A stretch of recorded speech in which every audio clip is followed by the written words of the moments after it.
ഇനി നമ്മുടെ കേരളത്തിൽ ഹിന്ദുവിന് ഉണരണമെങ്കിൽ, അവന് ഉയർത്തെഴുന്നേൽക്കണമെങ്കിൽ സാമുദായിക നേതാക്കന്മാരോ രാഷ്ട്രീയ നേതാക്കന്മാരോ നമ്മുടെ വംശത്തിൽ ഉണ്ടായിട്ട് കാര്യമില്ല. ശരിക്ക് വേണ്ടത് സനാതനധർമ്മത്തെ ഉൾക്കൊള്ളുന്ന, സഹിഷ്ണുതയും സഹവീര്യവും ഉൾക്കൊള്ളുന്ന സായുധരായിട്ടുള്ള സന്യാസിമാരാണ് വേണ്ടത് എന്ന് നമുക്കിപ്പോൾ ബോധ്യം വന്നു. നമുക്ക് 2 സാമുദായിക നേതാക്കന്മാരുണ്ട്. ഒന്ന് വെള്ളാപ്പള്ളിയും ഒന്ന് നമ്മുടെ സുകുമാരൻ നായരും. സമുദായത്തെ രക്ഷിക്കാൻ പോലും ആവുന്നില്ല, എന്നിട്ടല്ലേ സമൂഹത്തെ രക്ഷിക്കുക? ഇവന്മാർ രണ്ടും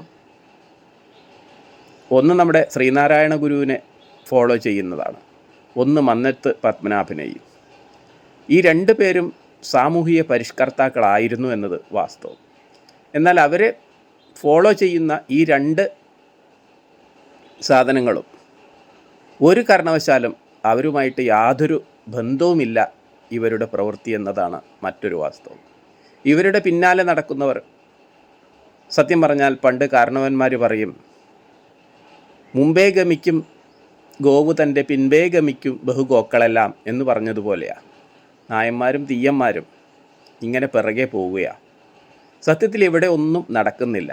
രാഷ്ട്രീയ അരാജകത്വവും ഹിന്ദുവിൻ്റെ അധപ്പതനവും, ഇത് രണ്ടുമാണ് സത്യത്തിൽ ഇവിടെ നടക്കുന്നത്.